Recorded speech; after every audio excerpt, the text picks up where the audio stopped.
energi terbarukan? Energi terbarukan adalah sumber energi yang tersedia oleh alam dan bisa dimanfaatkan secara terus-menerus. Hal ini senada dengan keterangan International Energy Agency yang juga mengatakan bahwa energi terbarukan adalah energi yang berasal dari proses alam yang diisi ulang secara terus-menerus. Nah, istilah energi terbarukan lahir sebagai solusi atas potensi keterbatasan sumber energi tak terbarukan yang banyak terpakai saat ini. Selain itu, hasil penelitian juga menunjukkan bahwasanya pemanfaatan energi tidak terbarukan atau dikenal juga sebagai sebutan energi fosil ini secara berkepanjangan memiliki dampak negatif. Nah, beberapa dampak negatif yang ditimbulkan terpacu oleh produksi gas-gas berbahaya dari sisa oksidasi seperti karbon dioksida, sulfur dioksida, dan nitrogen dioksida. Gas karbon dioksida yang dihasilkan merupakan salah satu golongan gas rumah kaca yang memicu pemanasan global.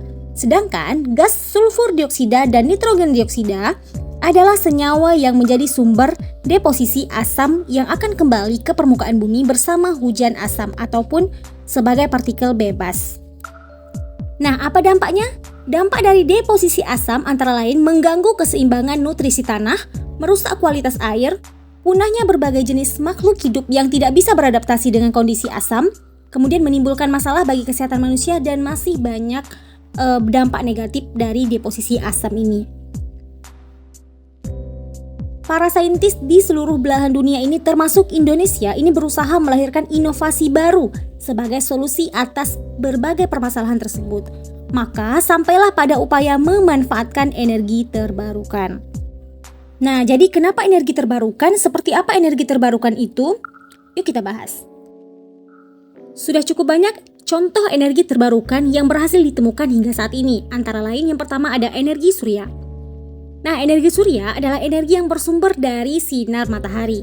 Selain membantu tumbuhan dalam melakukan fotosintesis, ternyata sinar matahari juga memiliki fungsi yang tak kalah besar bagi kehidupan manusia, yaitu sebagai salah satu alternatif pembangkit listrik.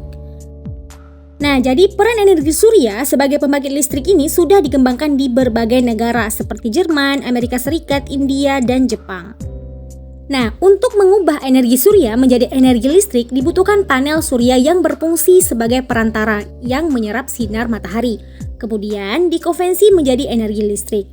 Selanjutnya, listrik tersebut mengalir ke inverter yang berperan mengubah arus DC menjadi arus AC sebelum kemudian bisa dimanfaatkan untuk menghidupkan berbagai peralatan yang memanfaatkan listrik sebagai sumber energi. Yang kedua, ada energi air. Pemanfaatan air sebagai sumber energi ini sudah cukup lama dikenal. Jumlahnya yang melimpah tentunya akan sangat disayangkan jika hanya digunakan untuk mengairi lahan pertanian, area rekreasi, dan untuk dikonsumsi.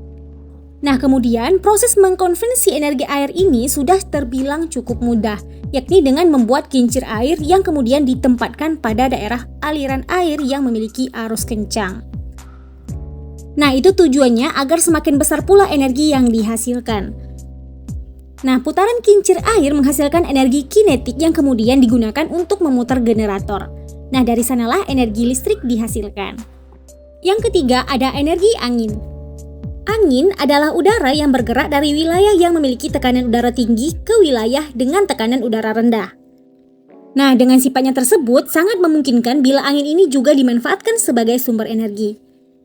Nah, prinsip pemanfaatannya sama dengan energi air, yakni dengan membuat kincir angin. Lalu, pemutaran kincir angin diteruskan untuk memutar generator yang menghasilkan energi listrik.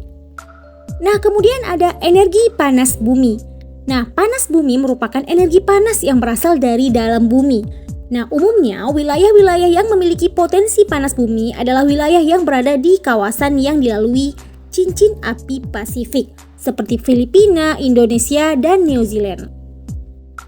Untuk memanfaatkan energi panas bumi tersebut biasanya dilakukan dengan membuat galian hingga kedalaman tertentu untuk mencapai titik panas bumi. Kemudian, energi panas tersebut dialirkan untuk menggerakkan turbin. Nah, gerakan turbin tersebut kemudian dimanfaatkan untuk memutar generator. Nah, selanjutnya ada bioenergi. Bioenergi ini merupakan sumber energi yang berasal dari makhluk hidup maupun material organik seperti kayu, rumput, kotoran hewan, limbah pertanian, dan limbah rumah tangga atau yang dikenal sebagai istilah biomasa. Nah, untuk memanfaatkan material-material tersebut menjadi sumber energi, ada yang bisa dilakukan secara langsung dan ada juga yang harus melalui serangkaian proses.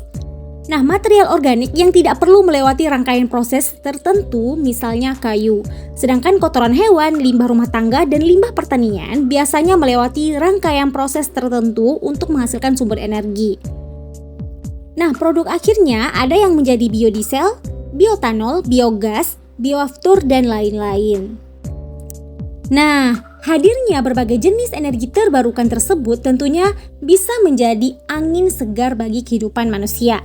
Selain agar pelan-pelan meninggalkan energi yang tak terbarukan, sekaligus juga untuk mengurangi dampak negatif dari pemanfaatan energi tak terbarukan. So, untuk mengetahui lebih jauh seputar manfaat apa saja yang bisa diperoleh ketika menggunakan energi terbarukan, yuk kita bahas apa-apa saja manfaatnya. Yang pertama, menggunakan energi terbarukan tentunya lebih ramah lingkungan karena dapat mengurangi pencemaran udara dan kerusakan lingkungan. Yang kedua, biaya yang dikeluarkan untuk menghasilkan energi cenderung lebih murah karena sumber energinya tersedia secara gratis. Selain itu, biaya pemeliharaan atau perawatan yang dibutuhkan juga cukup murah karena peralatan yang digunakan bisa dikatakan cukup sederhana. Kemudian, tidak memerlukan sentralisasi produksi secara khusus karena bisa diproduksi di mana saja. Lalu, mendorong pertumbuhan ekonomi secara signifikan. Karena dengan terciptanya masyarakat mandiri energi tentu saja berdampak juga pada peningkatan belanja masyarakat di sektor lain. Nah, itulah tadi pembahasan kita pada materi energi terbarukan.